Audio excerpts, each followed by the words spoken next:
सोचो, एक आदमी सुबह उठता है, अपनी पत्नी को ढूंढता है और वो कहीं नहीं मिलती।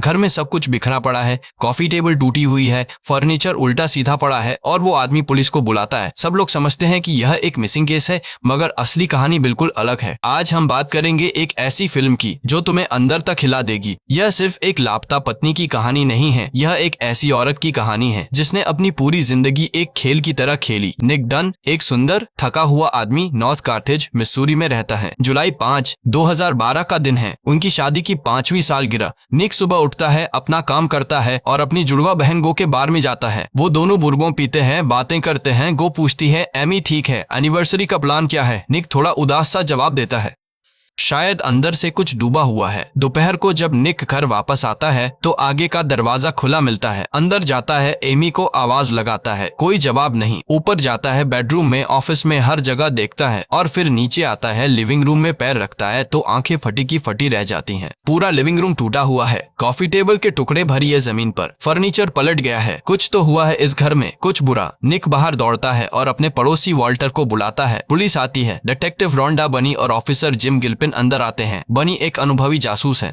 वो निक को सीधे देखती है, उसके चेहरे पर एक अनोखा भाव ढूंढती है और निक वो ना रोया है, न चिल्लाया है, बस सामान्य सा लगता है, थोड़ा ज्यादा सामान्य। यह पहला संकेत है जिसके बाद बनी को कुछ खटकता है। एमी डन कोई साधारण औरत नहीं है, वो अमेजिंग एमी है। यह नहीं समझे? चलो समझाता हूँ। एमी के माता पिता रैंड और मैरी बेथ दोनों मनोवैज्ञानिक है। उन्होंने एक मशहूर बच्चों की किताबों की श्रृंखला लिखी जिसकी मुख्य पात्र थी अमेजिंग एमी, और यह अमेजिंग एमी असल में एमी की ही जिंदगी पर आधारित थी। जो काम एमी नहीं कर पाती थी जिंदगी में, वो सब अमेजिंग एमी कर लेती थी। एमी सेलो छोड़ देती है, अमेजिंग एमी सेलो में माहिर हो जाती है। एमी वॉलीबॉल टीम में चुनी नहीं जाती, अमेजिंग एमी वार्सिटी में खेलती है। और अब अमेजिंग एमी की शादी हो रही है, जबकि असली एमी सिर्फ निक के साथ डेटिंग कर रही है। यह सोच के ही कितना दर्द हुआ होगा एमी को, अपनी पूरी जिंदगी एक काल्पनिक पात्र की छाया में जीना, जो तुम नहीं हो मगर तुम्हारी ही कहानी कहती है। हर बार जब एमी कुछ नहीं कर पाती थी, अमेजिंग एमी वो काम करता था। यह माता पिता ने अपनी बेटी को प्रेरित करने के लिए किया था, मगर एमी के लिए यह एक ऐसे बोझ की तरह था जो कभी नहीं उतरता था। अब जाते हैं उस वक्त जब निक और एमी पहली बार मिले। 2005 ब्रुकलिन में एक पार्टी। निक एक लेखक था, आत्मविश्वासी, मजेदार, थोड़ा साफ दिल आदमी।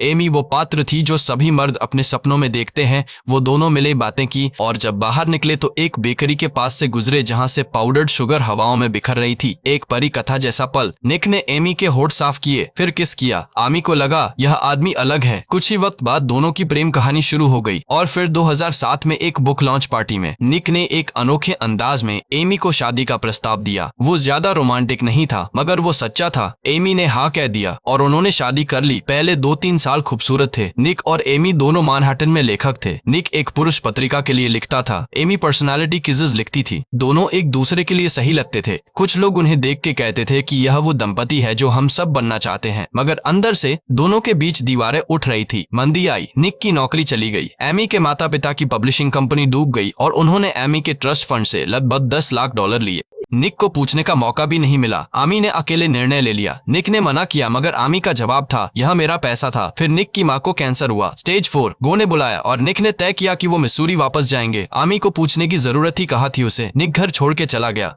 एमी को लगभग भूल गया। एमी को यह तकलीफ दी, एक ऐसा घर, एक ऐसी जगह जहां वो किसी के काम नहीं थी। निक खुश था वहां अपनी माँ के पास, अपनी बहन के साथ। एमी वो सिर्फ एक फालतू बोझ की तरह महसूस करती थी। मुझे लगता है जैसे मैं गलती से यहाँ आ गई हूँ, अगर जरूरत पड़े तो फेंकने की चीज। निक की माँ का इंतकाल हुआ। निक टूट गया, एक ऐसी तकलीफ जो उस वक्त बहुत गहरी थी, और इस टूट फूट में निक एक नए रिश्ते में उतर गया। आंडिया एक 20 साल की लड़की, निक की राइटिंग क्लास की छात्रा, खूबसूरत, बेफिक्र, और निक के लिए वो सब कुछ थी जो एमी अब नहीं थी। निक ने डिस्पोजेबल फोन लिया, नकद में तोहफे खरीदने लगा और आंडे के साथ एक छुपी हुई जिंदगी जीने लगा। आमी को कब पता चला? एक दिन उसने देखा निक और आंडे बार से बाहर आए और निक ने आंडे के होठ साफ किए, वही अंदाज में, वैसी ही प्यार भरी हरकत में जैसे उसने कभी आमी के होठ साफ किए थे उनकी पहली मुलाकात में। वो पल जिसको एमी ने अपना सबसे खूबसूरत याद माना था, निक ने किसी और के साथ दोहरा लिया था। एमी का दिल टूट गया, मगर वो रोई नहीं, वो चिल्लाई नहीं, वो बैठ गई, सोचने लगी और फिर उसने योजना बनाना शुरू किया। एक ऐसी ऐसी योजना जिस तरह की आपने कभी सोची भी नहीं होगी। 5वीं सालगिरह से पहले के दिनों में एक एक काम करती रही। पहले उसने एक डायरी शुरू की, एक शानदार डायरी जिसमें उसने एक आदर्श पत्नी की कहानी लिखी। खुश, प्यारी, थोड़ी डरी हुई, एक ऐसी औरत जो अपने पति से बहुत प्यार करती है मगर वो भी कुछ गलत करता रहता है। डायरी में उसने एक ऐसी तस्वीर लिखी जिसमें निक एक हिंसक आदमी था, परेशान करने वाला, डरावना। यह डायरी झूठी थी, हर एक शब्द उसने सोच सोच के लिखा था। दूसरा काम, उसने निक के नाम पर क्रेडिट कार्ड से लाखों रुपयों का सामान खरीदा, महंगे गोल्फ क्लब्स, एक रोबोट टॉय डॉग, बड़ा टेलीविजन, सब कुछ। यह सब उसने गो की वुडशेड में छुपा दिया ताकि पुलिस को लगता कि निक ने यह सब पत्नी को मारने के बाद छुपा के रखा था। तीसरा काम, उसने अपना खून इकट्ठा किया, अपने घर के किचन में छिड़का, वहां सफाई की ताकि कुछ बाकी रहे और एक परिपूर्ण अपराध स्थल बनाई, एक ऐसी जगह जो बताती हो कि यहाँ कुछ बुरा हुआ है। और सालगिरह की सुबह उसने अपने बाल काट लिए, रंग बदल लिया और एक ऐसे मोटेल में चली गई जहाँ कोई नहीं जानता था कि वो एमी डन है, नैन्सी बनके। लक्ष्य था सिर्फ एक, निक डन को हत्या के आरोप में फंसाना और उसे मृत्युदंड दिलवाना। पुलिस जांच शुरू हुई। डिटेक्टिव बोनी तेज नजर रखने वाली निक को देख रही थी। निक के अंदर कुछ था जो सामान्य नहीं लगता था। पत्नी गई है मगर वो रोया नहीं था। प्रेस कॉन्फ्रेंस में तस्वीर खिंचवाई, मुस्कुराया भी, लोग देखने लगे और तभी राष्ट्रीय टेलीविजन पर यह मामला जाने लगा। एलन अबॉट, एक क्राइम टेलीविजन होस्ट, निक को खलनायक की तरह दिखाने लगी। हर रोज नए खुलासे। निक का नाम खराब होता जा रहा था। फिर बाहर आया निक का प्रेम संबंध एंडी के साथ। निक ने खुद एक टेलीविजन एंकर शारन शीबर को इंटरव्यू दिया जिसमें उसने संबंध स्वीकार किया। कैमरा के सामने निक रोया, गुनाहगार बना, बोला कि वो एक बुरा पति था मगर उसने एमी को नहीं मारा। लेकिन तब तक निक का खाना पानी बंद हो चुका था। लोगों की नजर में सब उस पर थू कर रहा था और एमी, वो एक छोटे से मोटेल में बैठ के अपना प्लान चलाते चलाते खुश थी। टेलीविजन पर निक का चेहरा देखती थी और मुस्कुराती थी। मगर एमी का प्लान थोड़ा बिगड़ गया। मोटेल में ग्रेटा नाम की एक लड़की थी जो एमी से दोस्ती करने लगी। ग्रेटा ने एमी का सामान देखा, पैसा देखा और एक दिन ग्रेटा और उसके दोस्त जेफ ने एमी को धोखा दे दिया, उसका पैसा चुरा लिया। एमी के पास अब ना कोई योजना थी ना कोई पैसे। वो डर गई। तब याद आया उसे डेज़ाई कॉलिंग्स, एक पुराना ऑब्सेसिव प्रशंसक। डेज़ाई को एमी से बहुत ज्यादा लगाव था। स्कूल के जमाने से वो खत लिखता था, कॉल्स करता था, एमी को हमेशा ट्रैक करता रहता था। उसमें एमी के लिए एक अजीब जुनून था जिसे वो प्यार समझता था। एमी ने डेज़ाई को कॉल किया, मुझे किसी की जरूरत है, निक खतरनाक है, कृपया मुझे बचाओ। डेज़ी फौरन आ गया, आमी को अपने शानदार लेक हाउस पर ले गया। खूबसूरत जगह, कैमरास हर जगह, खाना, कपड़े, सब कुछ। डेज़ी खुश था। उसमें एमी के लिए एक जुनून था जिसे वो प्यार समझता था। मगर एमी अभी भी योजना छोड़ नहीं रही थी। वो वहां थी तो सही, मगर अब उसकी जरूरत डेज़ी से मिली थी। तो डेज़ी एमी को कैद में रखने लगा। एमी ने वहां सब कुछ नोट किया, कैमरास का कोण, सामान का रिकॉर्ड, डेज़ी की आदतें। वो सोचती रही। इस बीच निक को एक बड़े वकील टैनर बोर्ड की जरूरत पड़ी। टैनर न्यूयॉर्क का सबसे महंगा, सबसे काबिल क्रिमिनल डिफेंस अटॉर्नी था। निक ने उसे अपनी पूरी कहानी सुनाई। एमी ने एक योजना बनाई है, पूरी दुनिया को उलट दिया है और निक इसके जाल में फंसा हुआ है। टैनर ने सोचा, फिर हंसा। यह सबसे शानदार मामला है जो मैंने कभी सुना है। टैनर उस काम में लगा कि एमी के पुराने प्रेमियों को ढूंढो, कोई तो होगा जिस पर भी एमी ने यही किया होगा। टैनर ने टॉमी ओहारा को ढूंढा। टॉमी एक साधारण आदमी जिस पर एमी ने कभी बलात्कार का आरोप लगाया था। टॉमी ने निक को बताया। एमी से अलग होने के बाद एमी उसके घर आई थी, वो भी उस रात खुद, और फिर अगले दिन पुलिस आ गई। एमी ने कहा, मेरे साथ बलात्कार हुआ। टॉमी की पूरी जिंदगी बर्बाद हो गई, यौन अपराधी लिख के हर आवेदन पर। वो आज भी आजाद नहीं था। निक समझ गया, एमी यही करती है, जो भी उसे ठुकराए वो उसे तबाह कर देती है। अब तक निक का हाल और बुरा था। पुलिस को डायरी मिली, एमी की वो झूठी डायरी जिसमें निक एक हिंसक पति था। पुलिस को वुडशेड मिली जिसमें निक के क्रेडिट कार्ड पर खरीदा गया सब सामान था। पुलिस को जूडी पपेट का हैंडल मिला जिस पर एमी का खून था। निक गिरफ्तार हो गया। एमी एलियट डन की हत्या का आरोप। निक जेल में था, गो बाहर थी। टैनर कानूनी लड़ाई कर रहा था। सब कुछ खत्म लगता था। सब निक को हत्यारा समझ रहा था। एलन एबॉट रात भर टेलीविजन पर चिल्लाती थी। प्रदर्शन होते थे, हत्यारा के पोस्टर उठाए लोगों ने। दुनिया ने निक के बारे में फैसला कर लिया था। मगर फिर एक दिन कुछ ऐसा हुआ जिसकी किसी ने उम्मीद नहीं की थी। एक चौखट पर एक औरत आ गई, एक गुलाबी पोशाक में, खून से लथपथ खाली आंखें। वो चली आ रही थी, हाथ फैलाए हुए, और रोती जा रही थी। कैमरास ने सब कुछ कैद किया। भीड़ पागल हो गई। एमी डन वापस आ गई थी। निक ने दरवाजा खोला। एमी ने उसकी तरफ हाथ फैलाए। निक आगे बढ़ा, एमी को गले लगा लिया और उसके कान में बहुत धीरे से निक ने कहा, तू बहुत कमीनी है। और फिर एमी बेहोश हो गई, बिल्कुल कैमरास के सामने। अस्पताल में एमी ने अपनी पूरी कहानी सुनाई। डेज़ी ने उसे अगवा किया, डेज़ी ने उसे मारा, डेज़ी ने उसे बिस्तर से बांधा, डेज़ी ने बलात्कार किया रोज, और आखिर में एमी ने एक बॉक्स कटर से डेज़ी की गर्दन काट दी और खून भरे हाथ लेकर वो वहां से आई निक के पास। पुलिस के हाथ पैर फूल गए। डेज़ी मर चुका था, एमी जिंदा थी। मामला खत्म हो गया। एक अपहरण,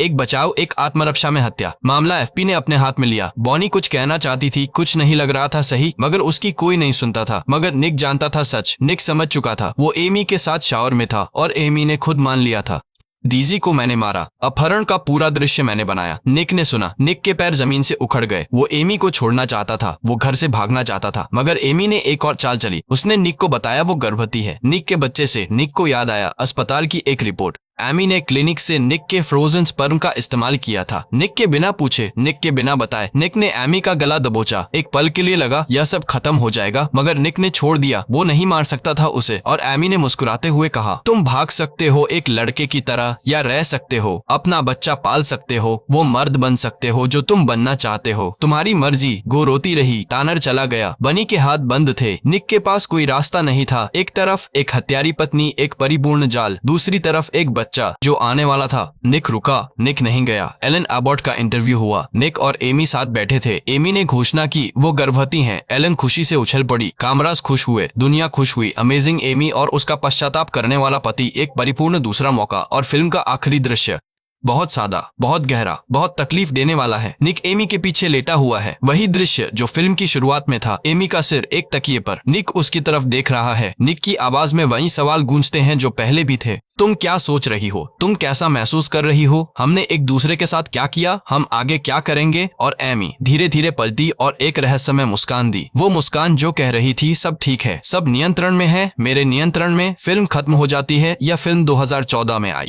निर्देशक डेविड फिंचर ने इसे एक उत्कृष्ट कृति बना दिया। गिलियन फ्लिन के उपन्यास पर आधारित थी यह, जिन्होंने खुद पटकथा भी लिखी। रोजमुंड पाइक ने एमी का किरदार निभाया और उन्हें इस भूमिका के लिए ऑस्कार के लिए मनोनीत किया गया। बेन एफ्लेक ने निक का किरदार किया, एक ऐसा मर्द जो ना पूरी तरह निर्दोष है, ना पूरी तरह दोषी, आधा अच्छा आधा बुरा। मगर असली बात ये फिल्म क्या कह रही है, वो क्या है? यह फिल्म पूछती है क्या होता है जब हम अपने साथियों के लिए वो बनते हैं जो वो चाहते हैं, वो नहीं जो हम हैं। एमी ने निक के लिए कूल गर्ल बनना चाहा। वो औरत जो सब कुछ पसंद करती है, जो मर्द पसंद करता है, जो कभी नाराज नहीं होती, जो हमेशा हर काम के लिए तैयार है, जो हमेशा मुस्कुराती है। एमी ने खुद को यह बनाया और फिर एक दिन निक थक गया। एक नई, ज्यादा आसान कूल गर्ल ढूंढ ली। एमी का गुस्सा समझा जा सकता है, उसकी तकलीफ समझी जा सकती है, मगर उसका जवाब सबको बर्बाद करना, एक निर्दोष आदमी को हत्या के आरोप में फंसाना, देसी जैसे एक जुनूनी आदमी को इस्तेमाल करना और फिर मार देना, यह सब एमी की खुद की एक अनोखी भयानक कहानी है। निक भी पाक नहीं था। एक छात्रा से प्रेम संबंध, पैसे छुपाना, अपनी पत्नी को नजरअंदाज करना, उसे धक्का देना, यह सब बुरा था। निक गलत था, मगर जो सजा एमी ने दी वो किसी भी गलती का उचित जवाब नहीं था। यह फिल्म एक दर्पण है, एक तकलीफ देने वाला आईना जो हमारे रिश्तों को दिखाता है। हम अपने साथियों के साथ क्या करते हैं? हम अपनी असली जिंदगी कब जीते हैं? जब हम एक रिश्ते में सिर्फ वो बनते हैं जो दूसरा चाहता है तो आखिर थक जाते हैं, और जब हम थक जाते हैं तो या तो छोड़ देते हैं या टूट जाते हैं, या फिर एमी की तरह कुछ बहुत बुरा कर देते हैं। निक और एमी दोनों एक दूसरे के लिए गलत थे, मगर दोनों एक दूसरे को छोड़ भी नहीं सकते थे। यह एक ऐसी शादी है जो किसी भी तरफ से सही नहीं थी, मगर दोनों इसमें फंसे रहे क्योंकि कुछ था जो उन्हें अंदर से एक दूसरे की जरूरत दिलाता था, चाहे वो पूरा होने का तरीका कितना ही बीमार क्यों न हो। गॉन गर्ल सिर्फ एक रोमांचकारी फिल्म नहीं है, यह एक मनोवैज्ञानिक अध्ययन है, एक आईना है जो आधुनिक विवाह के अंदर झांकता है। यह पूछता है कि हम अपने साथी के साथ कितने ईमानदार हैं। यह पूछता है कि क्या प्यार की आड़ में हम एक दूसरे को काबू करते हैं।